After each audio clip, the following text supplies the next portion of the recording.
20 April 1938 کی صبح کو ان کی طبیعت کچھ سنبھل گئی تھی۔ انہوں نے معمول کے مطابق دلیے کے ساتھ چائے کی پیالی پی، میاں محمد شفیع سے اخبار پڑھوا کر سنے اور رشید حجام سے شیو بنوائی۔ دوپہر کو ڈاک میں جنوبی افریقہ کے کسی اخبار میں ترشے وصول ہوئے۔ خبر یہ تھی کہ وہاں کے مسلمانوں نے نماز جمعہ کے بعد اقبال، مصطفیٰ کمال اور محمد علی جناح کی صحت اور عمر درازی کے لیے دعا کی ہے۔ کوئی 4:30 بجے بیرن فان والتھائم انہیں ملنے کے لیے آ گئے۔ بیرن فان والتھائم نے جرمنی میں اقبال کے طالب علمی کے زمانے میں ان کے ساتھ کچھ وقت گزارا تھا، اور اب وہ جرمنی کے نازی لیڈر ہٹلر کے نمائندہ کی حیثیت سے ہندوستان اور افغانستان کا سفر کر کے شاید ان ممالک کے حالات کا جائزہ لے رہے تھے۔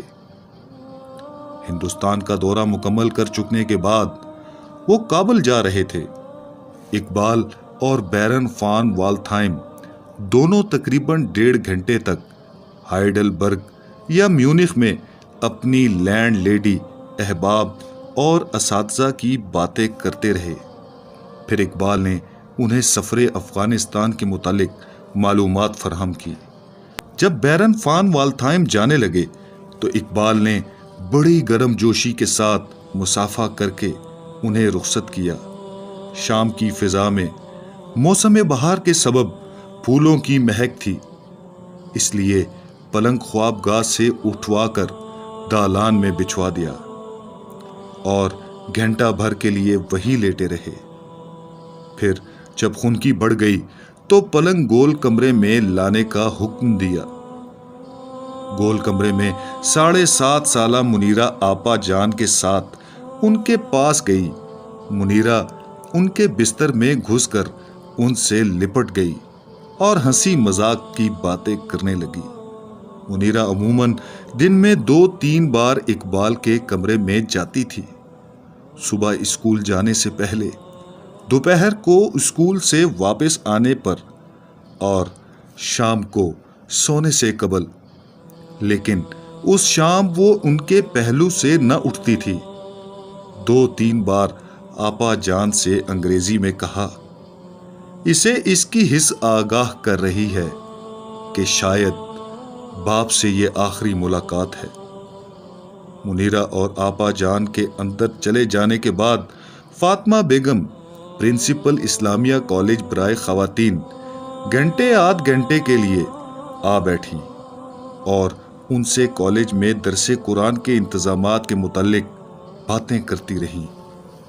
رات کو 8:30 بجے چودھری محمد حسین، سید نذیر نیازی، سید سلامت اللہ شاہ، حکیم محمد حسن کرشی اور راجہ حسن اختر آ گئے۔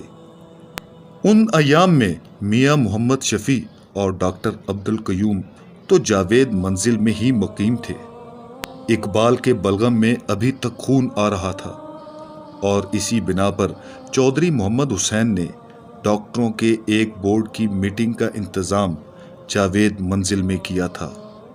اس زمانے کے معروف ڈاکٹر کرنل امیر چند، الہی بخش، محمد یوسف، یار محمد، جمیت سنگھ وغیرہ سبھی موجود تھے اور انہوں نے مل کر اقبال کا معائنہ کیا۔ گھر میں ہر کوئی ہراساں دکھائی دیتا تھا، کیونکہ ڈاکٹروں نے کہہ دیا تھا کہ اگر رات خیریت سے گزر گئی تو اگلے روز نیا طریقے علاج شروع کیا جائے گا۔ کوٹھی کے صحن میں مختلف جگہوں پر اقبال کے اصحاب 2-2، 3-3 کی ٹولیوں میں کھڑے باہم سرگوشیاں کر رہے تھے۔ اقبال سے ڈاکٹروں کی رائے مخفی رکھی گئی، لیکن وہ بڑے تیز فہم تھے۔ احباب کا بکھرا ہوا شرازہ دیکھ کر انہیں یقین ہو گیا تھا کہ ان کی موت کا وقت قریب آ پہنچا ہے۔ چند یوم بیشتر جب کسی نے ان کی صحت کے بارے میں تشویش کا اظہار کیا تھا تو فرمایا، میں موت سے نہیں ڈرتا۔ بعد ازاں اپنا یہ شعر پڑھا تھا: نشان مرد مومن پا تو گویم، چوں مرگ آیت تبسم بر لب اوست۔ بس اس رات وہ ضرورت سے زیادہ حشاش بشاش نظر آ رہے تھے۔ راکم کوئی 9 بجے کے قریب گول کمرے میں داخل ہوا تو پہچان نہ سکے۔ پوچھا: کون ہے؟ راکم نے جواب دیا: جاوید۔ ہنس پڑے۔ فرمایا: جاوید بن کر دکھاؤ تو جانے۔ پھر اپنے قریب بیٹھے ہوئے چودھری محمد حسین سے مخاطب ہو کر فرمایا: چودھری صاحب، اسے جاوید نامہ کے آخر میں وہ دعا خطاب با جاوید ضرور پڑھوا دیجیے گا۔ اتنے میں علی بخش اندر داخل ہوا۔ اسے اپنے پاس بیٹھنے کے لیے کہا۔ علی بخش نے بلند آواز سے رونا شروع کر دیا۔ چودھری محمد حسین نے اسے حوصلہ رکھنے کی تلقین کی۔ فرمایا: آخر 40 برس کی رفاقت ہے، اسے رو لینے دیں۔ رات کے 11 بجے اقبال کو نیند آ گئی۔ البتہ میاں محمد شفیع اور ڈاکٹر عبدالقیوم کے علاوہ راجہ حسن اختر نے اس رات جاوید منزل ہی میں قیام کیا اور باہر دالان میں چارپائی بچھا کر لیٹ گئے۔ راکم بھی حسب معمول اپنے کمرے میں جا کر سو رہا۔ اقبال کوئی گھنٹے بھر کے لیے سوئے ہوں گے کہ شانوں میں شدید درد کے باعث بیدار ہو گئے۔ ڈاکٹر عبدالقیوم اور میاں محمد شفیع نے خواب آور دوا دینے کی کوشش کی، مگر انہوں نے انکار کر دیا۔ فرمایا: دوا میں افیون کے اجزاء ہیں اور میں بے ہوشی کے عالم میں مرنا نہیں چاہتا۔ علی بخش اور میاں محمد شفیع ان کے شانے اور کمر دبانے لگے تاکہ درد کی شدت کم ہو، لیکن 3 بجے رات ان کی حالت غیر ہو گئی۔ میاں محمد شفیع حکیم محمد حسن کرشی کو بلانے ان کے گھر گئے، مگر ان تک رسائی نہ ہو سکی اور ناکام واپس آ گئے۔ اقبال درد سے نڈھال تھے۔ میاں محمد شفیع کو دیکھ کر فرمایا: افسوس کرشی صاحب بھی نہیں پہنچ سکے۔ تقریباً 4:45 بجے راجہ حسن اختر اٹھ کر اندر آئے۔ انہیں بھی حکیم محمد حسن کرشی کو بلانے کے لیے کہا۔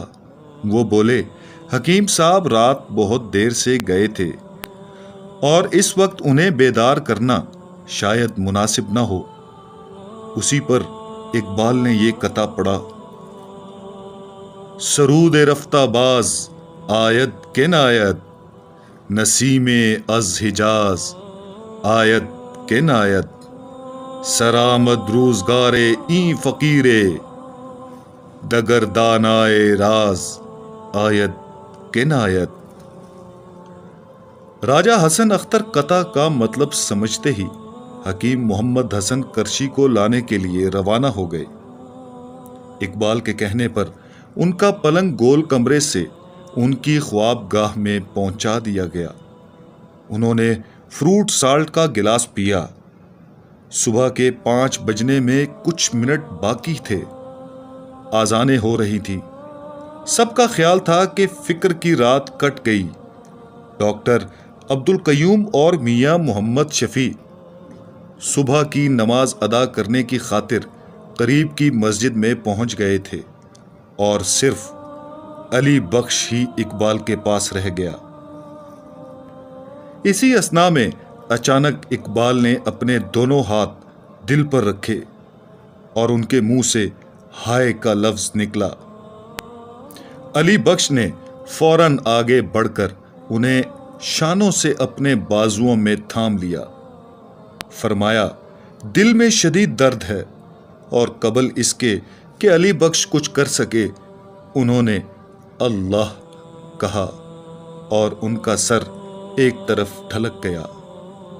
21 اپریل 1938 کو 5:14 صبح کی اذانوں کی گونج میں اقبال نے اپنے درینہ ملازم کی گود میں اپنی جان جانے آفریں کے سپرد کر دی۔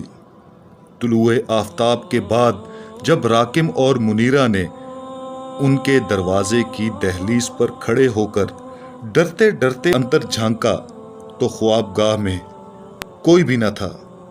کھڑکیاں کھلی تھی اور وہ پلنگ پر سیدھے لیٹے تھے۔